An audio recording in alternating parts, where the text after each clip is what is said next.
जहां भी मेरी नजर पहुंचती है लोग ही लोग नजर आ रहे हैं। मैं उस खेत के उस पार भी इतनी बड़ी मात्रा में लोग खड़े हैं, शायद उनको तो सुनाई भी नहीं देता होगा, लेकिन इतनी बड़ी मात्रा में आप हमें आशीर्वाद देने आए, हमारे उम्मीदवारों को आशीर्वाद देने आए। भारतीय जनता पार्टी अपना दल के आशीर्वाद के लिए आए। मैं इसके लिए आप सबका हृदय से धन्यवाद करता हूं।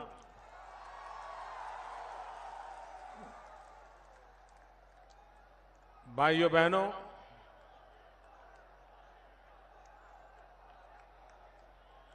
चुनाव तो हमने बहुत देखे हैं,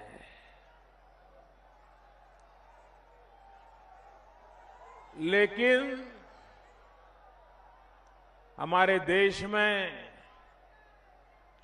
चुनाव एक तरफा चला जाए ऐसा कभी नहीं होता है।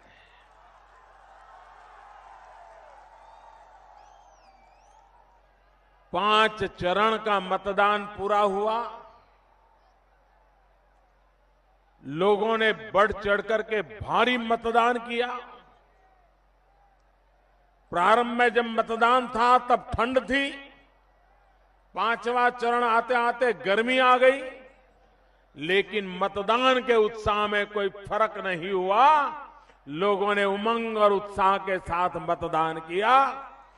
भारी मतदान के लिए इन 5 चरण में उत्साह बढ़ाने वाला काम करने वाले सभी मतदाताओं का मैं हृदय से बहुत बहुत अभिनंदन करता हूं।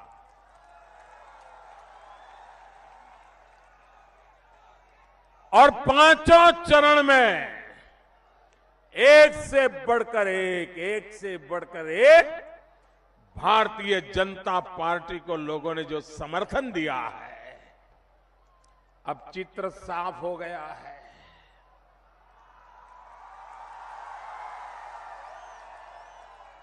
आज चर्चा ये नहीं है कि सरकार किसकी बनेगी, चर्चा ये है कि भाजपा 2/3 बहुमत से जीतेगा कि 3/4 बहुमत से जीतेगा, इसकी चर्चा है। लंबे अरसे के बाद उत्तर प्रदेश के नागरिकों के मन में सपा बसपा कांग्रेस से मुक्ति का एक आनंद अनुभव हो रहा। लोगों को लगने लगा है कि बुआ जी भी गई, भतीजे का भी गया और भतीजे का नया यार भी गया।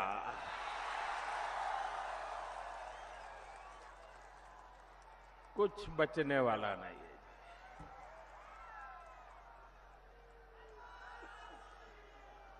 और इसका कारण चाहे सपा हो बसपा हो, ये आप लोगों की जो मिली भगत चलती थी कि 5 साल बसपा, 5 साल सपा, फिर 5 साल बसपा, फिर 5 साल सपा। जब चुनाव आता था तो बसपा वाले कहते थे हम सपा वालों का सारा कच्चा चिट्ठा खोल देंगे, उनका भ्रष्टाचार बाहर निकालेंगे, उनको जेलों में बंद कर देंगे। और जैसे ही कुर्सी पर बैठते थे तो वो सोच रहे थे कि वो तो मलाई खा के गए, कुछ बचा है क्या, उसी में लगे रहते थे। फिर चुनाव आता था, फिर सपा वाले भाषण देते थे कि बसपा वालों ने ऐसा भ्रष्टाचार किया, इतना खाया, इतना लूटा। हम उनको देख लेंगे, आएंगे तो आयोग बिठाएंगे, उनको जेलों में बंद कर देंगे, सारा निकालेंगे और देश को वापस करेंगे। ऐसे भाषण करते थे कि नहीं करते थे? और जैसे ही कुर्सी पर बैठते थे वो सोच रहे थे कौन बाबू था जो बहन जी के काम आता था, कौन इकट्ठा करके देता था। खोज खोज करके जो बहन जी का खजाना भरते थे उन्हीं को ये सपा का खजाना भरने के लिए लगा देते थे। आप मुझे बताइए, 5 साल पहले सपा ने, अखिलेश जी ने बहन जी के खिलाफ जांच बिठाने का वादा किया था कि नहीं किया था? उनके भ्रष्टाचार को निकालने के लिए कहा था कि नहीं कहा था? उनकी पाई पाई लूटी हुई वापिस लाने के लिए कहा था कि नहीं कहा था? बहन जी को जेल में डालेंगे ये कहा था कि नहीं कहा था? बहन जी मौज कर रही है कि नहीं कर रही है? कुछ हुआ क्या? कुछ हुआ क्या? आयोग बैठा क्या? जांच हुई क्या? अरे इतना ही नहीं, बहन जी के समय जो लोग बेईमानी करते थे उनको आपने प्रमोशन दे करके सर आंखों पर बिठा दिया। भाइयों बहनों, ये सपा बसपा की मिली भगत है। बसपा आती है सपा को बचाती है, सपा आती है बसपा को बचाती है, और दोनों का तय है चुनाव में कुछ भी बोलेंगे लेकिन करेंगे वही जो हमारी तिजोरी भरेंगे। यही काम करते रहे हैं भाइयों। अगर उत्तर प्रदेश का भाग्य बदलना है तो ये सपा बसपा कांग्रेस ये तिकड़ी से जब तक बाहर नहीं निकलेंगे ये आपका भला नहीं होगा भाइयों। इस चुनाव में उत्तर प्रदेश का नौजवान, उत्तर प्रदेश का किसान, उत्तर प्रदेश का गरीब ये भली भांति समझ गया है कि अब उत्तर प्रदेश का भाग्य बदलना है, नौजवानों का भविष्य अगर बनाना है, किसान की जिंदगी में कुछ आशा लानी है तो ये तिकड़ी से मुक्ति जरूरी है भाइयों। ये चुनाव ये तिकड़ी से मुक्ति का चुनाव है।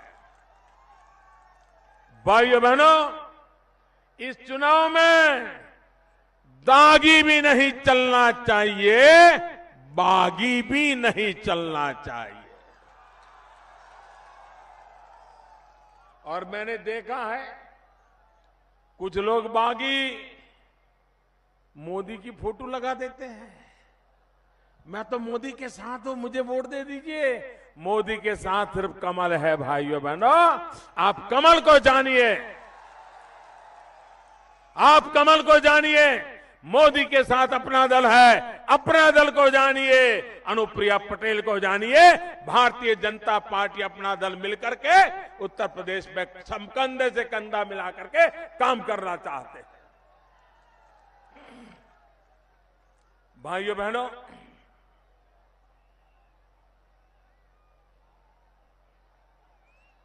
आप मुझे बताइए,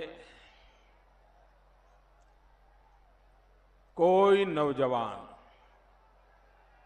अपने बूढ़े मां बाप को छोड़ करके खेत खलिहान छोड़ करके गांव यार दोस्त सबको छोड़ करके शहरों की झुग्गी झोपड़ी में जिंदगी गुजारना उसे अच्छा लगता है क्या? अच्छा लगता है क्या? हर नौजवान बेटा अपने बूढ़े मां बाप के पास रहना चाहता है कि नहीं रहना चाहता है? अपने जनपद में ही कोई रोजगार मिले चाहता है कि नहीं चाहता है? भाइयों बहनों, हमारी कोशिश है कि हमारे नौजवानों को जनपद में ही कोई न कोई काम रोजगार मिल जाए, ताकि उसे बूढ़े मां बाप को छोड़ करके शहरों में गंदी बस्तियों में जिंदगी जीने के लिए मजबूर होना न पड़े। भाइयों बहनों, जब मैं प्रधानमंत्री का उम्मीदवार भी नहीं था, जब मैं गुजरात का मुख्यमंत्री था, तब भी जब भारत का भविष्य के विषय में चर्चा करता था तो मैं उस समय बोलता था, आज मैं फिर से देवरिया की धरती पर दोहराना चाहता हूं।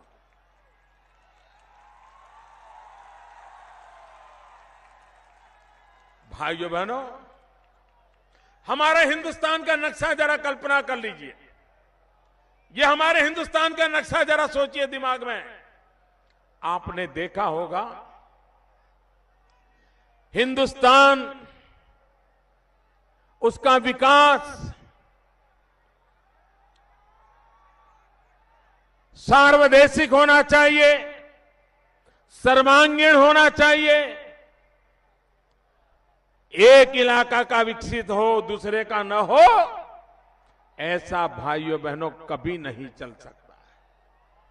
शरीर, आपका शरीर ऊंचाई ठीक हो, वजन ठीक हो, ब्लड प्रेशर ठीक हो, पल्स बराबर हो, सब कुछ ठीक ठाक हो, लेकिन अगर एक हाथ या एक लकवा अथवा एक आंख उसको लकवा मार गया हो तो उस शरीर को स्वस्थ माना जाएगा क्या?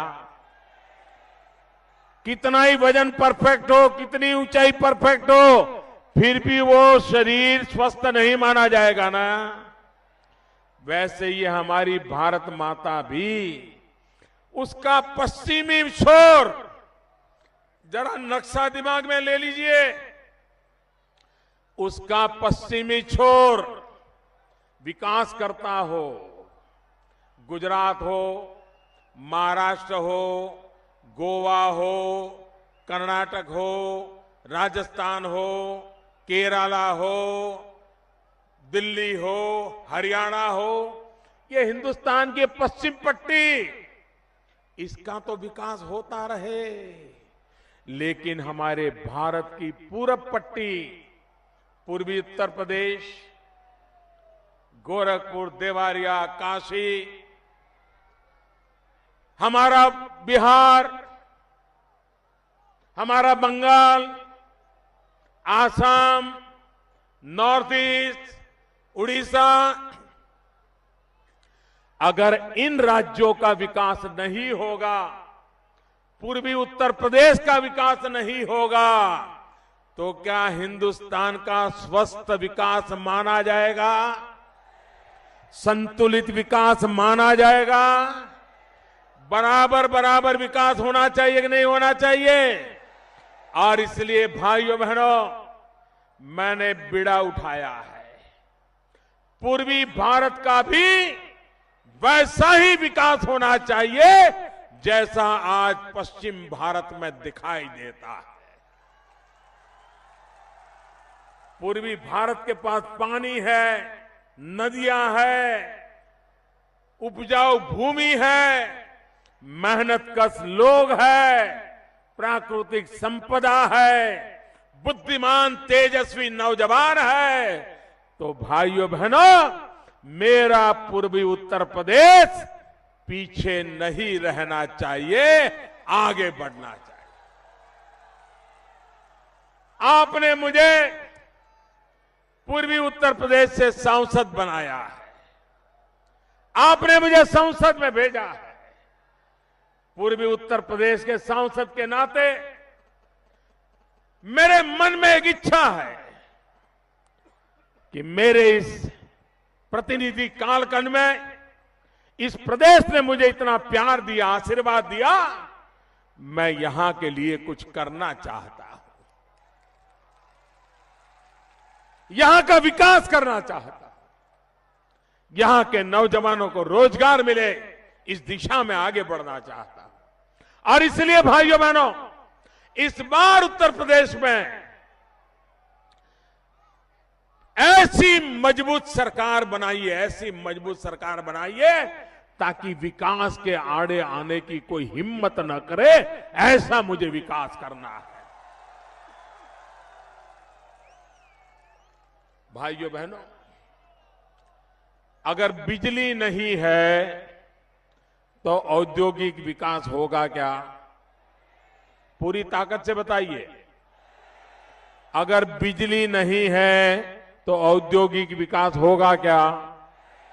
उद्योग नहीं लगेंगे, कारखाने नहीं लगेंगे तो नौजवान को रोजगार मिलेगा क्या? मिलेगा क्या? भारत सरकार के पास बिजली है। हम सस्ते में अखिलेश सरकार को बिजली देने के लिए तैयार है। हर बार कहते हैं बिजली लीजिए, लोगों के घरों में, कारखानों में, किसानों को बिजली पहुंचाइए। लेकिन भाइयों बहनों, उत्तर प्रदेश में बिजली नहीं पहुंची। अखिलेश सरकार को आपकी चिंता नहीं, उनको तो सफाई की चिंता है, सफाई की चिंता है। ये भी कमाल देखिए, उत्तर प्रदेश में सपा की सरकार, उसका इरादा एक ही, उसको लगता है सफाई का विकास हो गया तो सबका हो गया, कुनबे का भला हो गया तो सबका हो गया। इस बार ऐसी जोड़ी मिलाई है, एक को सफाई में रस है, दूसरा हाथ को हाथ की सफाई में रस है। ये सफाई वालों से और हाथ की सफाई वालों से उत्तर प्रदेश को बचाना है कि नहीं बचाना है? और इसलिए भाइयों बहनों, आपको जानकर के खुशी होगी, गुजरात के कंडला से 2500 किलोमीटर से ज्यादा पाइपलाइन लगा रहे हैं। पाइपलाइन, उस पाइपलाइन से गैस आएगा। गोरखपुर तक पाइपलाइन लग रही है। हजारों करोड़ रुपया खर्च होगा। और जब गैस आएगा तो गैस के आधार पर ऊर्जा के द्वारा चलने वाले उद्योगों का यहां तांता लग जाएगा। भाइयों, तांता लग जाएगा। ये काम हो रहा है ताकि यहां के नौजवान को रोजगार मिले। भाइयों बहनों, मैं उत्तर प्रदेश भारतीय जनता पार्टी के सभी नेताओं का हृदय से बहुत बहुत अभिनंदन करता हूं। हमारे कलराज जी, हमारे शाही जी, ये उत्तर प्रदेश के चप्पे चप्पे को जानने वाले नेता हैं। अपनी जिंदगी के सारे महत्वपूर्ण वर्ष उत्तर प्रदेश के लिए उन्होंने खपा दिए। ऐसे हमारे नेता हैं। भाइयों बहनों, इन्होंने एक बड़ा महत्वपूर्ण निर्णय किया है, एक महत्वपूर्ण संकल्प किया है। हमारे उत्तर प्रदेश के नेताओं ने कहा है कि सरकार बनने के बाद छोटे किसानों का फसल का जो कर्ज है वो कर्ज माफ कर दिया जाएगा। भाइयों, मैं उत्तर प्रदेश इकाई को बधाई देता हूं इतने बड़े संकल्प के लिए। उत्तर प्रदेश के मेरे भाइयों बहनों, देवरिया के मेरे भाइयों बहनों, मैं उत्तर प्रदेश के सांसद के नाते आपको कहता हूं, पूर्वी उत्तर प्रदेश के सांसद के नाते कहता हूं, काशी के प्रतिनिधि के रूप में आपको कहता हूं, 11 तारीख को उत्तर प्रदेश में चुनाव के नतीजे आएंगे। 13 तारीख को पूरा हिंदुस्तान विजयी होली मनाएगा, रंगों से रंग जाएगा। उसके बाद उत्तर प्रदेश में नई सरकार का गठन होगा। भाजपा की सरकार बनेगी, भारी बहुमत से बनेगी और नई सरकार की मंत्री परिषद की पहली मीटिंग में किसानों के कर्ज नाबूदी का फैसला हो जाएगा। ये काम मैं होगा, ये देखूंगा, मैं खुद देखूंगा, ये काम होगा। भाइयों बहनों, हम जो निर्धार करते हैं उसको पूरा करने वाले लोग। इतना ही नहीं, गन्ना किसानों का जो बकाया है 2014 के लोकसभा के चुनाव के पहले मैंने जनसभा में सार्वजनिक रूप से कहा था 22,000 करोड़ रुपया बकाया था। 22,000 करोड़। किसान कहां जाएगा अगर 22,000 करोड़ रुपया चीनी मालिकों के पास पड़ा होगा तो गरीब किसान क्या करेगा। हमने कहा था कि दिल्ली में हमारी सरकार बनने के बाद इन 22,000 करोड़ का बकाया चुकता कर दिया जाएगा। और भाइयों बहनों, जो काम उत्तर प्रदेश को करना चाहिए था, यह सरकार की जिम्मेवारी थी, लेकिन हमने हाथ बटाया। 35 लाख किसानों के खाते में सीधा पैसा जमा करा दिया और 22,000 करोड़ का अधिकतम भुगतान करवा दिया। आज उत्तर प्रदेश भारतीय जनता पार्टी ने संकल्प किया है कि हमारे गन्ना किसान, उसका जो बकाया है 120 दिवस में पुराना बकाया चुकता कर दिया जाएगा। भाइयों बहनों, 120 दिन में बकाया चुकता कर दिया जाएगा। इतना ही नहीं, भारतीय जनता पार्टी ने एक बहुत बड़ा निर्णय किया हुआ है। संकल्प पत्र में लिखा है कि सरकार बनने के बाद हम ऐसी व्यवस्था खड़ी करेंगे कि 14 दिन के भीतर भीतर किसान को उसके गन्ने का दाम मिल जाना चाहिए। भाइयों बहनों, हमारे गन्ना किसानों की जिंदगी चीनी मिलों के मालिकों पर ही आश्रित हो गई थी। गन्ना सेठ तय करते थे, गन्ना किसान क्या करेगा। भाइयों बहनों, अब गन्ना सेठ तय नहीं करेगा गन्ना किसानों का क्या होगा, गन्ना किसान तय करेगा गन्ना सेठों का क्या होगा।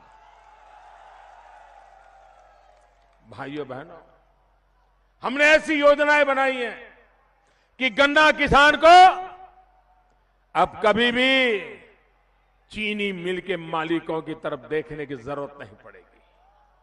हमने गन्ना में से इथेनॉल बनाने का काम उठाया हुआ है। हजारों करोड़ लीटर गन्ने में से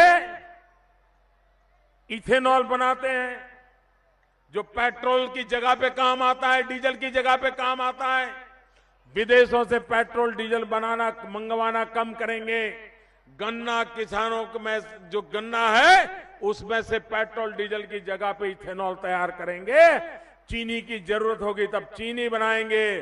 चीनी का दाम टूट जाएगा तो गन्ने से इथेनॉल बनाएंगे, लेकिन गन्ना किसानों को तकलीफ नहीं होने देंगे। ये काम हमने किया है और ये वादा नहीं कर रहा हूं, शुरू कर दिया है। हजारों लाखों लीटर पिछले साल गन्ने में से इथेनॉल बना करके देश में पेट्रोल के रूप में गाड़ियों में भर दिया गया, गाड़ियां चलाई गई। भाइयों बहनों, ये हमारे सपा सरकार चीख चीख करके कह रही है, पिछले 1 साल से कह रही है कि काम बोल रहा है।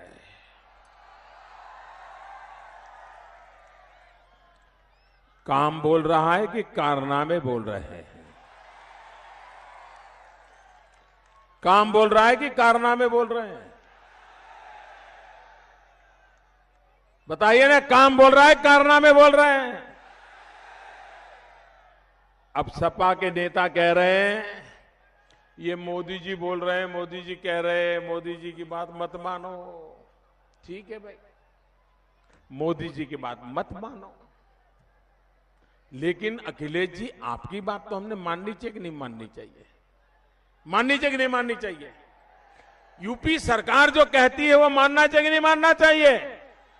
भाइयों बहनों, आज मैंने थोड़ा रिसर्च किया और उत्तर प्रदेश सरकार की अधिकृत वेबसाइट, उत्तर प्रदेश का सरकार का खुद का दस्तावेज up.gov.in, ये यूपी सरकार के अपने ऑफिशियल दस्तावेज वेबसाइट, अगर आप जाकर के देखोगे तो मैं जो कह रहा हूं वो सब उसमें है। उसमें अखिलेश जी की सरकार खुद कहती है, एक तो उसने कहा है कि उत्तर प्रदेश की हालत अफ्रीका में सहारा के रेगिस्तान जैसी है। ये उनके शब्द है, मेरे नहीं है। उन्होंने आगे कहा है, ये मैं उन्हीं का पढ़ रहा हूं, मेरी अपनी बात नहीं बता रहा हूं। अब आप तय करना, ये उनका काम बोलता है कि उनकी वेबसाइट बोलती है? वो बोलते हैं कि उनका दस्तावेज बोलता है। उन्होंने कहा है, almost all social indicators of the state show that the state stands on 13th or 14th position among the 16 major states.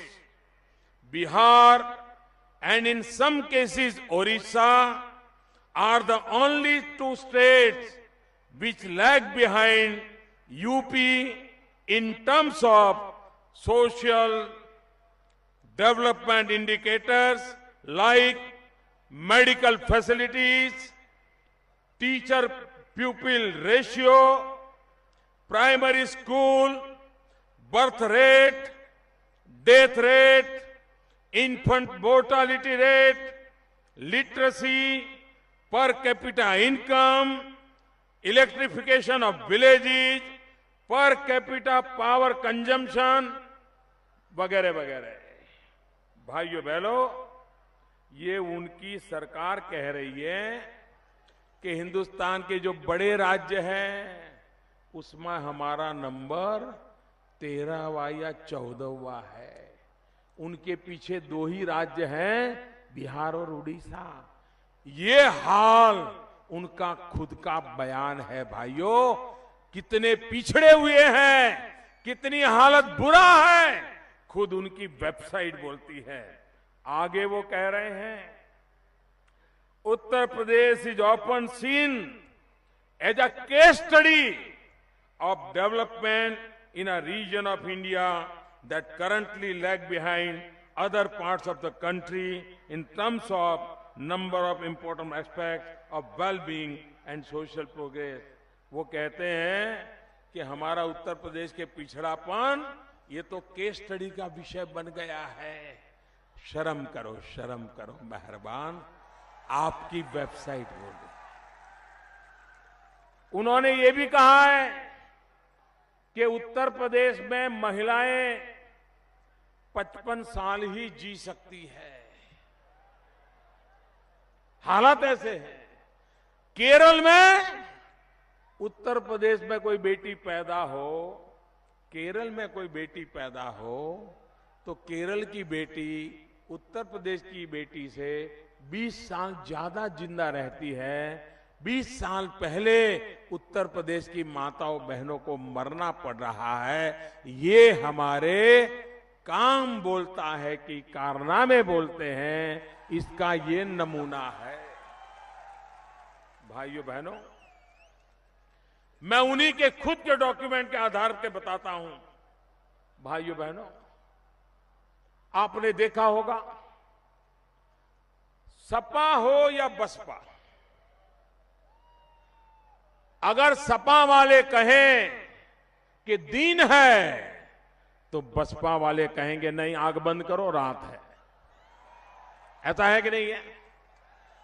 Sapa वाले कहेंगे पूरब है तो बसपा वाले कहेंगे पश्चिम है।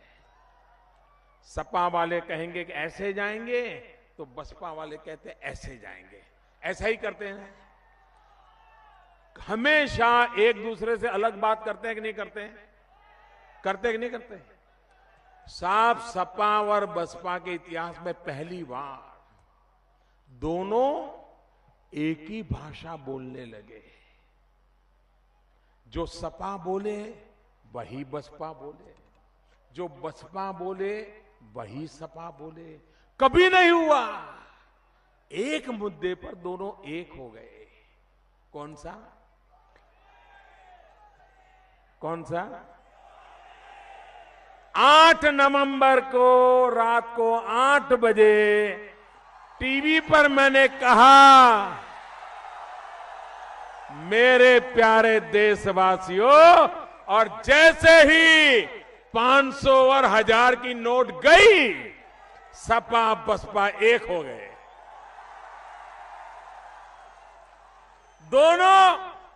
दोनों एक ही बात बोलते हैं। मोदी जी एक 10 दिन दे देते, हम तैयारी कर लेते।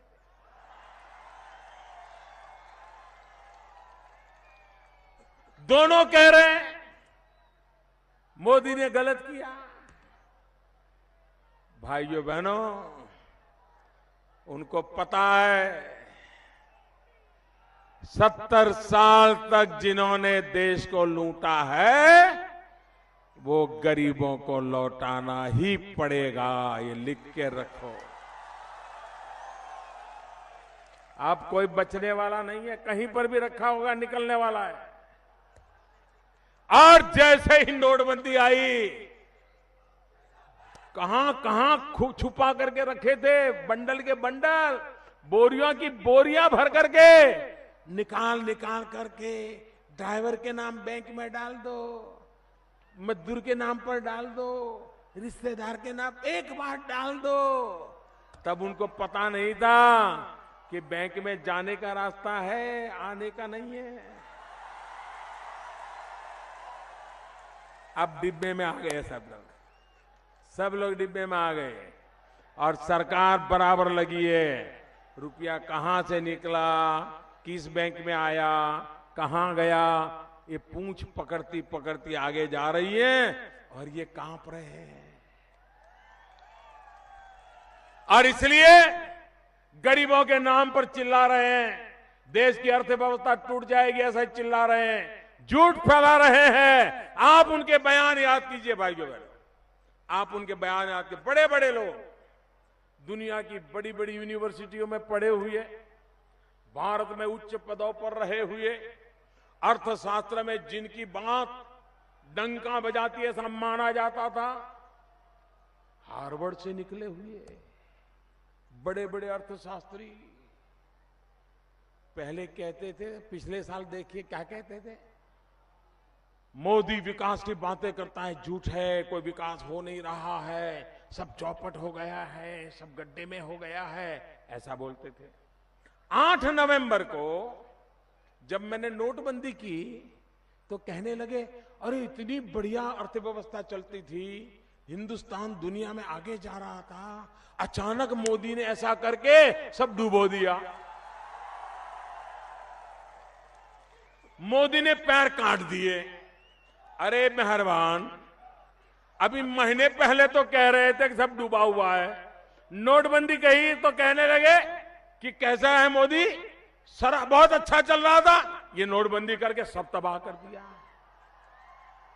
फिर क्या क्या बोले साहब, क्या क्या बोले, पार्लियामेंट में बोले, गांव गली में जाकर के चीख रहे थे, भारत बर्बाद हो गया, जीडीपी 2% कम हो जाएगा, कोई कह रहा था 4% कम हो जाएगा, कोई कहता था बेरोजगारी आ जाएगी, किसान बर्बाद हो जाएगा, फसल बर्बाद हो जाएगी, सब कुछ चौपट हो जाएगा, यही बोल रहे थे।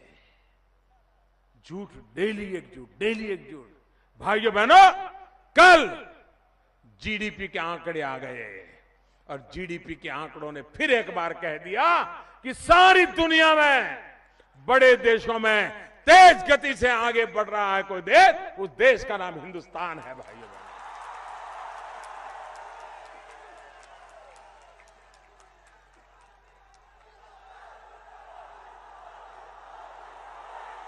मैन्युफैक्चर, एग्रीकल्चर, सर्विस, कोई तकलीफ नहीं हुई। भाइयों बहनों, अब क्या कह रहे हैं?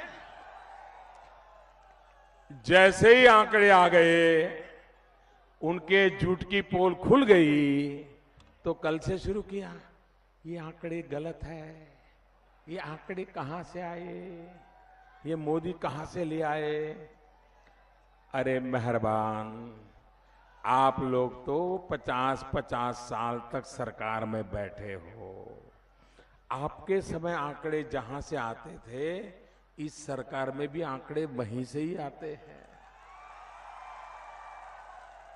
वही एक संस्था है जो इस काम को करती है। आपकी सरकार थी तब भी वही करती थी, हमारी सरकार है तब भी वही करेगी, 50 साल के बाद भी कोई सरकार होगी तो भी वही संस्था काम करने वाली है। और इसलिए अब जब आपके झूठ का पर्दा खुल गया, तो आप अब आंकड़ों पर शक करने लग गए। इतना झूठ फैलाते रहोगे? दुनिया में दुनिया कह रही है हिंदुस्तान आगे बढ़ रहा है, तब आप कह रहे हो पीछे जा रहे हो। ये कौन सी देश सेवा कर रहे हो भाई? क्या राजनीति ऐसे करोगे क्या? और इसलिए भाइयों बहनों, देश ने बड़े बड़े विद्वान अर्थशास्त्री देख लिए हैं, दुनिया की बड़ी बड़ी यूनिवर्सिटियों से पढ़ करके आए हुए लोगों को देश ने देख लिया है, हार्वर्ड से पढ़े लिखे आए हैं, और जब भी कुछ होता है तो हार्वर्ड की डिग्री दिखाते हैं। एक तरफ हार्वर्ड वाले हैं तो दूसरी तरफ हार्ड वर्क वाला है। और देश ने देख लिया, हार्वर्ड वालों का अर्थशास्त्र किताबों में रह गया, हार्ड वर्क करने वाले का अर्थ कारण खेतों में, गांवों में, मजदूर के हाथों में वो पनपने लग गया। भाइयों, वो पनपने लग गया। ऐसे देश चलता है भाइयों। मैं देश के किसानों का, मैं देश के मजदूरों का, मैं देश के ईमानदार भाइयों बहनों का, मैं देश के नौजवानों का आज शत शत वंदन करता हूं कि उनके परिश्रम से नोटबंदी के खिलाफ झूठा अपप्रचार होने के बावजूद भी देश को विकास की यात्रा में रुकने नहीं दिया, आगे बढ़ाया। शत शत नमन मेरे देशवासियों, शत शत नमन है आपको।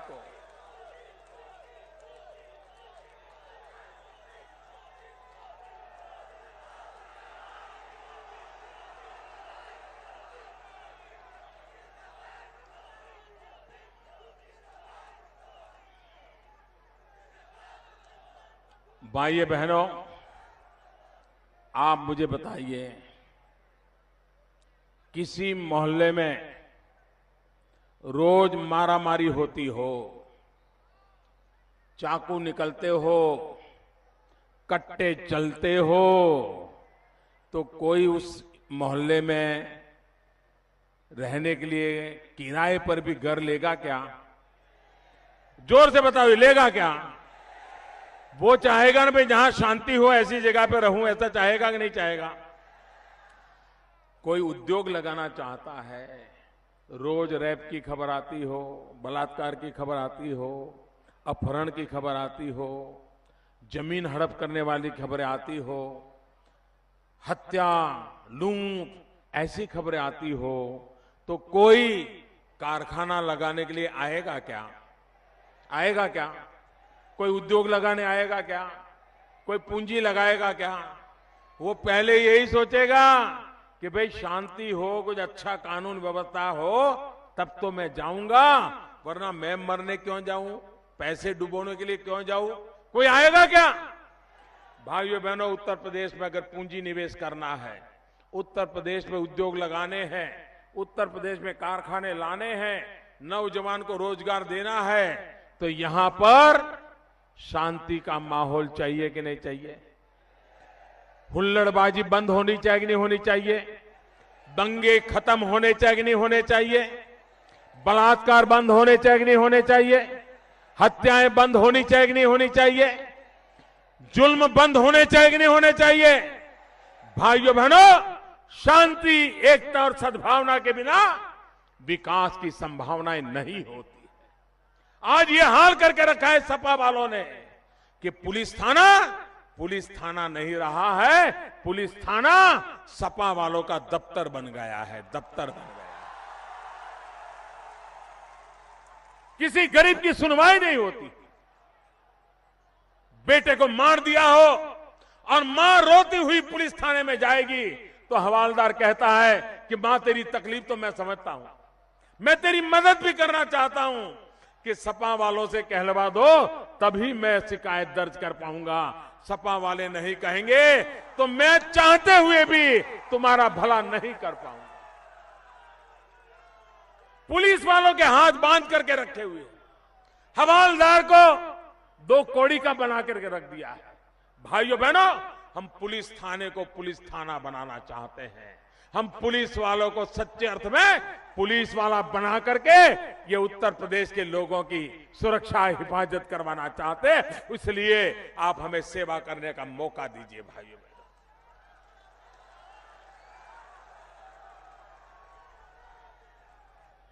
भाइयों बहनों, अगर सरकार चाहे समय सीमा में कैसे काम कर सकती है। आप देखिए, जब मैं प्रधानमंत्री बना तो सभी विभागों का हिसाब लेता था, बताओ भाई क्या हाल है, क्या स्थिति है, ये जो लोग गए वो कैसा छोड़ के गए हैं, जरा पूछता था। जब बिजली वालों को पूछा तो उन्होंने कहा कि साहब 18,000 गांव ऐसे हैं जिसमें बिजली नहीं है। मैंने कहा भाई कितने साल लगेंगे बिजली हमको लगानी है? तो बोले साहब कम से कम 7 साल तो लगेंगे, तब इन 18,000 गांव में बिजली जाएगी। मैंने कहा भाई मैं 7 साल इंतजार नहीं कर सकता, देश इंतजार नहीं कर सकता। जिन गांवों में अंधेरा है 18वीं शताब्दी में जीने के लिए मजबूर किया है, ये पाप मैं चलने नहीं दूंगा।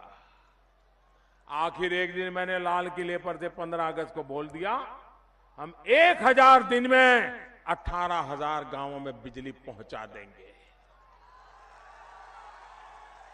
अभी तो 1000 दिन पूरे होने में बहुत देर है, लेकिन अब तक करीब करीब 13,000 गांवों में बिजली पहुंच गई। भाइयों,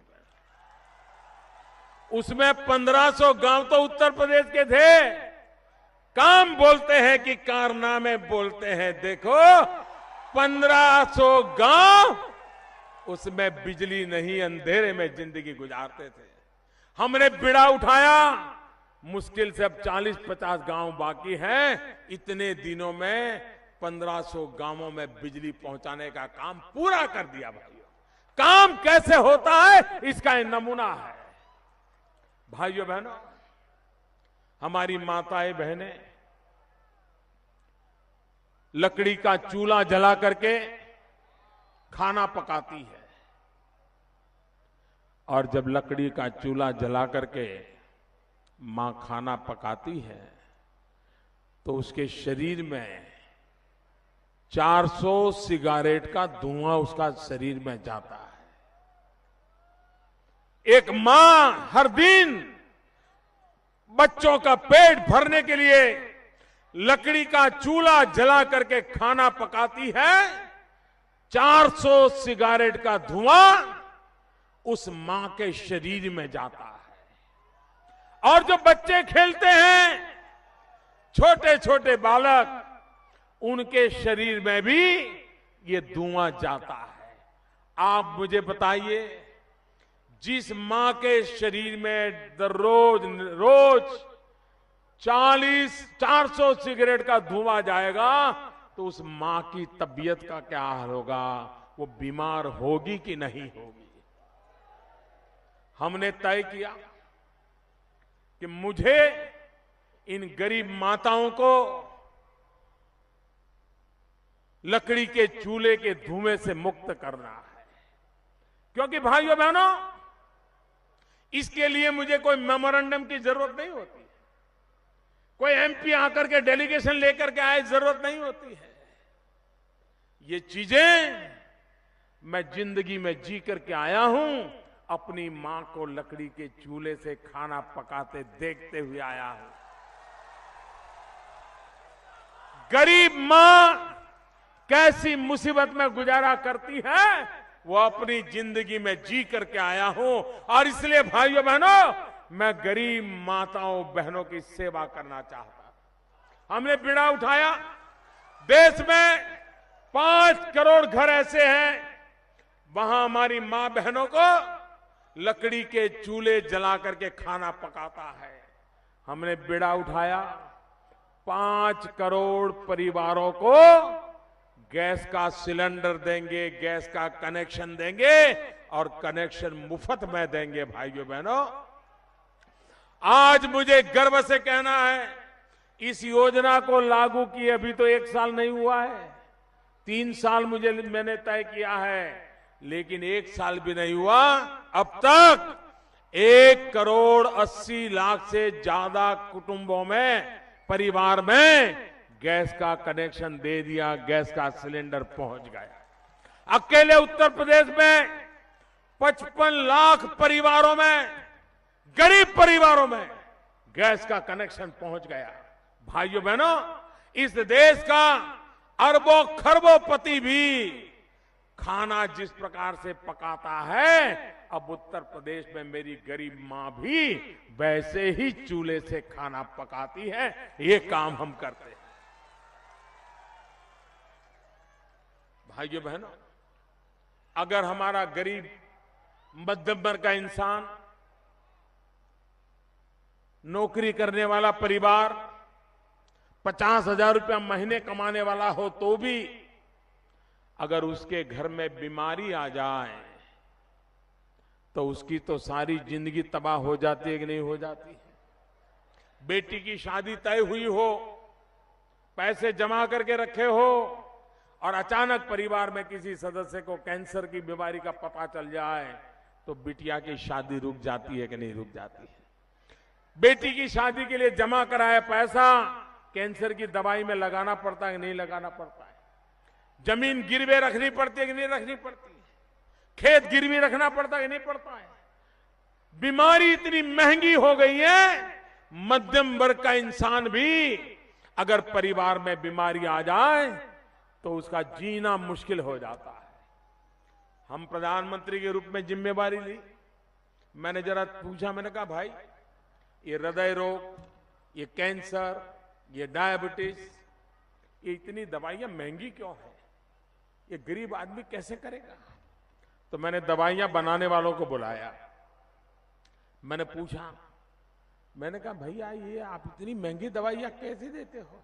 आपको मालूम है कैंसर की बीमारी की एक दवाई ऐसी है, इतनी टिकड़ी, इतनी गोली, 30,000 रुपया कीमत, 30,000। मुझे बताइए, हां कोई इंसान है जो 30,000 खर्च करके गोली खा पाएगा?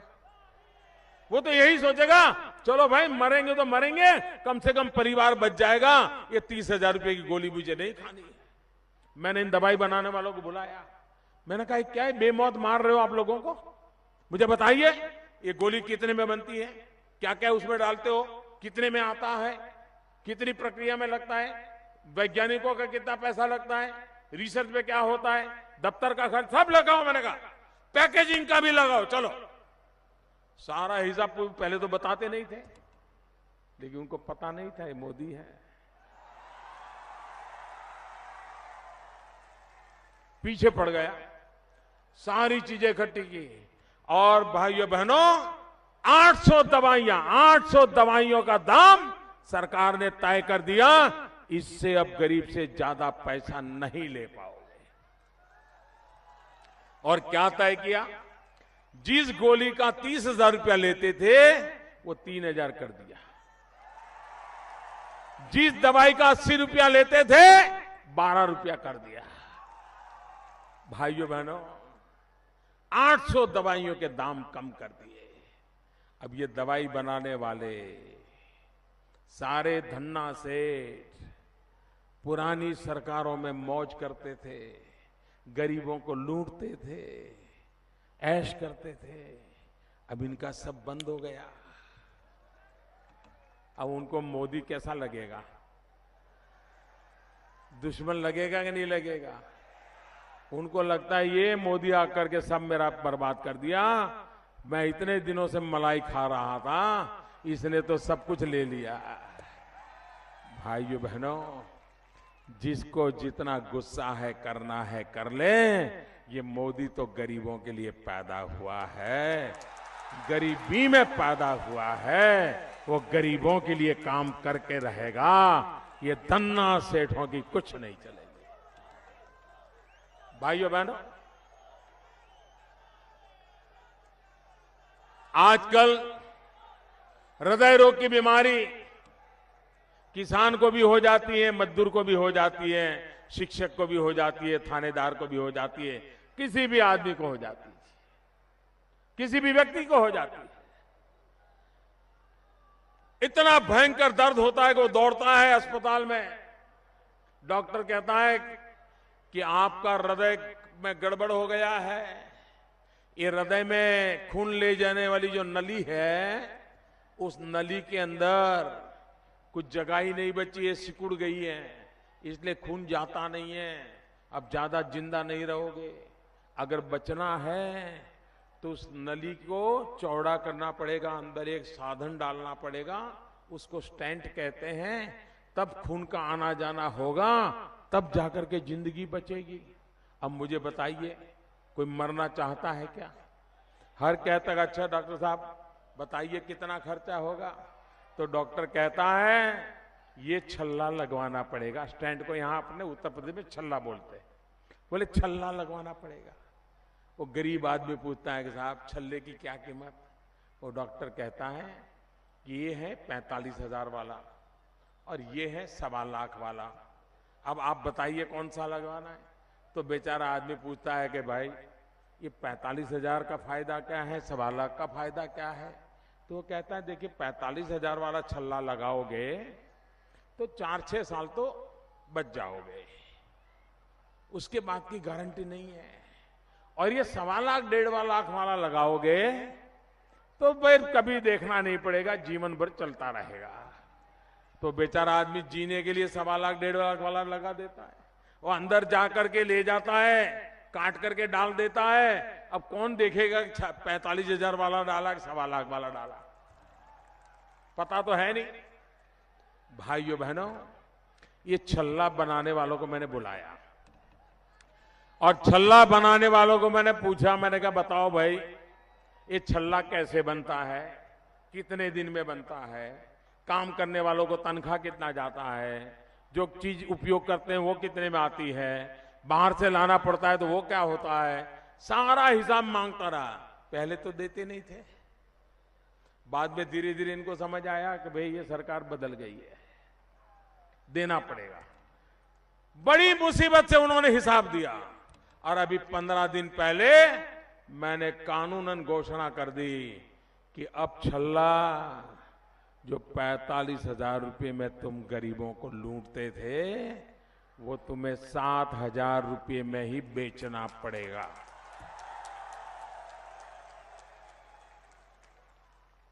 जो छल्ला तुम 1.25 लाख 1.5 लाख में बेचते थे वो तुम्हें 25,000 27,000 में बेचना पड़ेगा।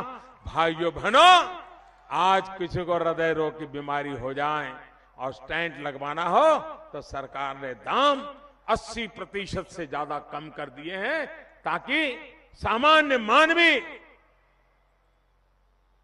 दवाई के कारण, उपचार के कारण बेमौत मरना नहीं चाहिए। ये सरकार संवेदनशील सरकार है। गरीबों का, मध्यम वर्ग के लोगों का जिसका कोई नहीं है उसके साथ खड़े रहने वाली सरकार है, इसलिए हम काम करते हैं।